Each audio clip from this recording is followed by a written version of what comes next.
Nurse takes care of rich blind man for 10 years. One day learns she is his daughter. Alice started working for Martin after leaving the foster system when she was 17 years old.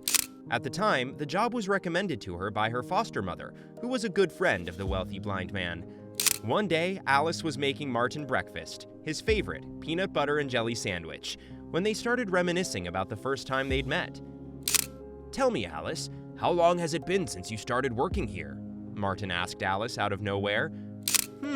I think it's been 10 years, sir," Alice replied as she spread the peanut butter and jelly mix on a piece of bread.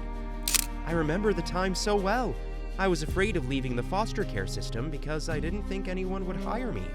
Then Mrs. Chester said you needed a nurse, and here I am." Martin nodded.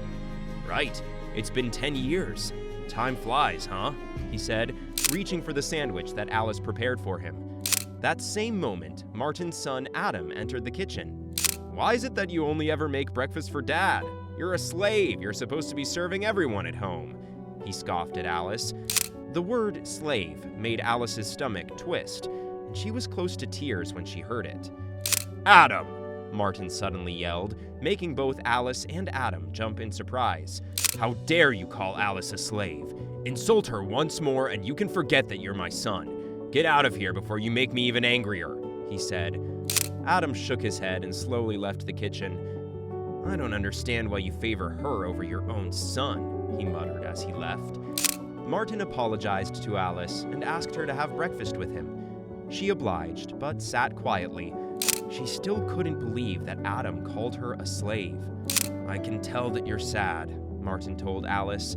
"I'm sorry about how my children treat you. I don't know what my wife and I did for them to grow up that way." "It's all right, sir. I'm here for you anyway, not for them. I'm so lucky to have you as my employer. You are so kind to me, and that's all that matters. I see you as the only father figure I've ever had in my life," Alice admitted. Martin's face suddenly fell as he heard this. However, he slowly recovered and tried to put a smile back on his face. "Your birthday is coming up, right?" he asked her. "Yes, sir. My birthday is in 3 days," Alice replied. "We will celebrate." 3 days later, it was Alice's 30th birthday. When she went to prepare breakfast, Martin was already in the kitchen with a smile on his face. Beside him were his sons Adam and James, and his daughters Lucy and Ava. Alice checked the clock on the wall, and it read 6 in the morning. She started to panic about not preparing breakfast on time, as she knew that Martin and his children usually woke up at 8. "Alice, are you here?"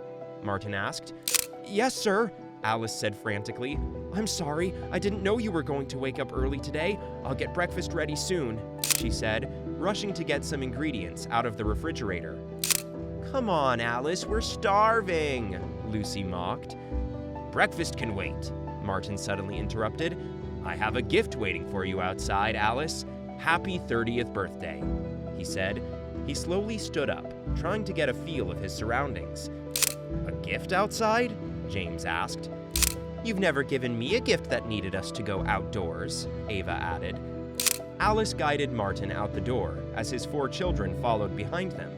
When they got out, a small car with a ribbon on top was waiting for them. "Unbelievable! Are you serious?" Adam scoffed. "That's not fair. Why are you giving your maid a car?" Lucy said before storming away.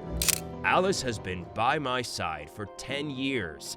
She is family to me, and nothing you can say will ever change that," Martin told his children. That day, Martin hosted a small party in Alice's honor. They were joined by other caretakers in his large property, his gardener, driver, and housekeeper. "Thank you, sir. I don't know what I did to deserve your kindness, but I promise to do my job well for as long as you need me," Alice promised. Through the years, Alice saw Martin as a father she enjoyed spending time with, rather than her boss. Likewise, Martin treated Alice like his own daughter. Martin's health started to deteriorate when he turned 80 years old. At one point, he felt the end of his life was near, so he asked to see all of his children, including Alice. "I know you all have been wondering who I'm leaving my estate to. Lucy, Ava, Adam, and James, you already have control of the business I started. you can continue to run it. As for this house, everything in it, and my money, I give it all to Alice." What? What did this witch tell you? Why are you leaving your inheritance to her? Lucy protested. "You will hear from my lawyer, from all of our lawyers," Adam said. "That is precisely why I decided to leave everything to Alice, because I knew you were only after my money. It was Alice who took care of me all these years. And besides, there's something I haven't told you," Martin said. Before Martin could speak, his 4 children walked out in protest. They left him alone with Alice, and he started to speak again. "I'm sorry it took me this long, but I did not want anything to change. That is why I'm only telling you now. Alice, you are my biological daughter. Your mother left me when she found out I couldn't marry her. I had to marry somebody else. When she died, you were left in the orphanage, and my friend became your foster mother. She only told me you were my daughter when you were 17, Martin said, with tears in his eyes. "I'm sorry, Alice. I hope I was able to treat you well in the years that we knew each other. I love you," he told her. Alice hugged Martin tearfully. "I love you," she whispered. "I've always felt you were my dad, and now what you said confirms it. I'm so grateful for the time we shared, Dad."